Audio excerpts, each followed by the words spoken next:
The APC ruling party has 57, and the battle to be the Speaker, the Senate president is on, and a lot of requests by Nigerians that we already have. Nigeria is a highly heterogeneous society where we have two major religions and traditionalists also. We have several tribes, several religions, and equitable distribution of some of these positions will go a long way, according to some persons, as some analysts, will go a long way in helping us, in helping the unity we have always been yearning for. You have a Muslim president, a vice president, and a lot of considerations should be made when you are coming to get this. I want to de-emphasize the issue of religion. I'm coming. Yes, I'm coming. A Nigerian, yeah, Mustafa, I know we need a Nigerian. But we also have to put all these things the APC on the table.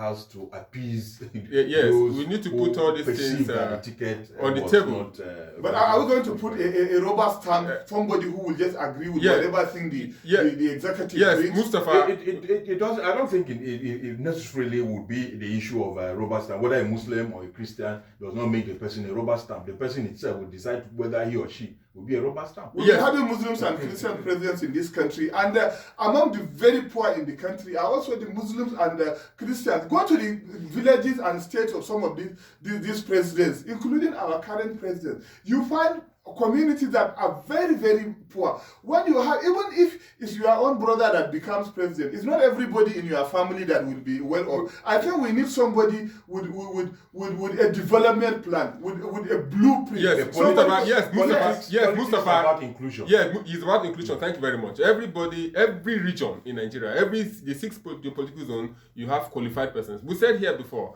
that Peter Obi, Atiku Abubakar, Tinubu, and Kwankwaso, they are all qualified to be Nigerian president. So all we are saying, all what the analysts are saying, some persons are saying, let there be equitable distribution of this. But let me go further to look at the PDP rally yesterday. They raised a lot of issues. They calling for cancellation of the result. Some person was even saying that the result he posted from his polling unit was not what reflected in the RF, and so many others. In the midst of this, INEC is seeking reconfiguration of BVAS. And the question is there, what is BVAS? BVAS TV is just like your Android phone. And you say you want to reset your Android phone. Everything will wipe off. INEC should tell us, I said yesterday, INEC should tell us what if you are reconfiguring, will it wipe away the result? Or is just the timing that is resetting? So these are questions begging for answers. INEC didn't tell Nigerians this to this extent before election. If not, Nigerians would have questioned the use of BVAS. You'd have gotten like several BVAS, one for the presidential election and one for governorship and state house of assembly election. Yes, TV.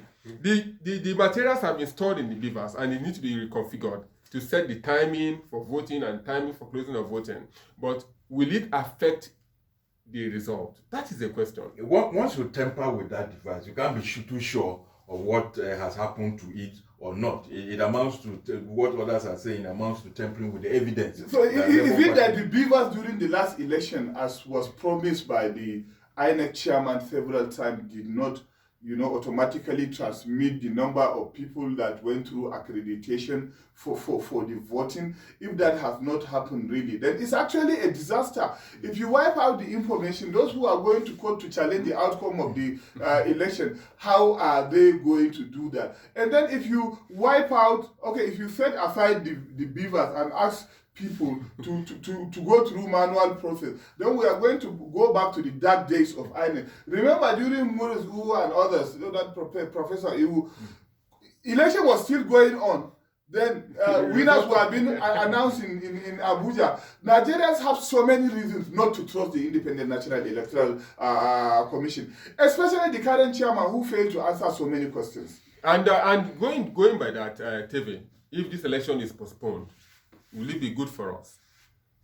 Already in the states, you have issues, like in Rivers State, for example, the Labour Party candidate, Beatrice, who was the former immediate past chairman of the Nigerian Labour Congress in the state, she's been dragged by one Prince Will, Fatah Prince Will, who is saying is the authentic candidate. And you also have the alleged impostor. Yes, alleged impostor. I don't know who's imposted now. But the argument here is that former Rivers State Governor Rotimi Amici is backing the Beatrice to be governor under Labour Party. And you know, Wike has been saying that Tinubu should not support the APC candidate in the state, but that's Rivers State. And if you go to Zamfara State, the Supreme Court has passed Lawal, I think Lawal Dari, as the PDP governorship, as PDP governorship candidate. And in states across Nigeria, people are gearing up to put in the governorship of their choice. David, in your state, Zamfara is one of them. Kaduna is one of them. Kano is one of them. These are very hot places for contest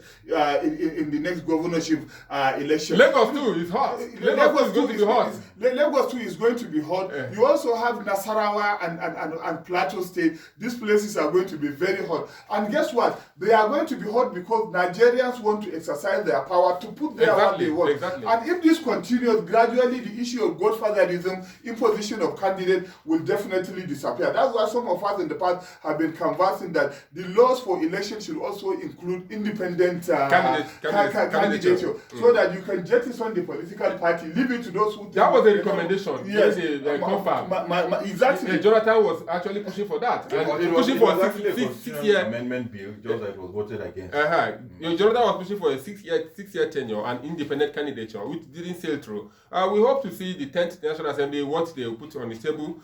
I know the constitution review is still on. Have they concluded? They not. How much they need to tell us how much they spent in the not concluded constitution review. And they still have time, at least 2 months until May 29. The president some of them will be reading from the outcome of the primaries and elections. You know, a lot of them will not come back to the National Assembly, and surely that will affect how they. Delta 2 is a hotbed. Exactly. We also need to tell Nigerians, especially this issue of governorship. INEC, going by our laws, has up till April 29 to conduct elections into the office of the governor and the deputy governor, even that of the houses of assembly. You know, as it were, going by the constitution, they are supposed to hold at least 1 month to the end of the tenure of the current persons who are currently holding the position. So we'll see what the courts will say. We have between now and Friday, but whether the courts will say yes or no, and whether that will, you know, affect INEC's preparations, you know, because if that decision of the court does not come in good time, will INEC still be prepared? Because we expect that by Thursday, which is in the next 48 hours, INEC should have started distribution of sensitive election material. So these are some of the issues that would definitely be up for discussion in the days to come. We'll take a short break now, and after that, we'll bring in Young Days.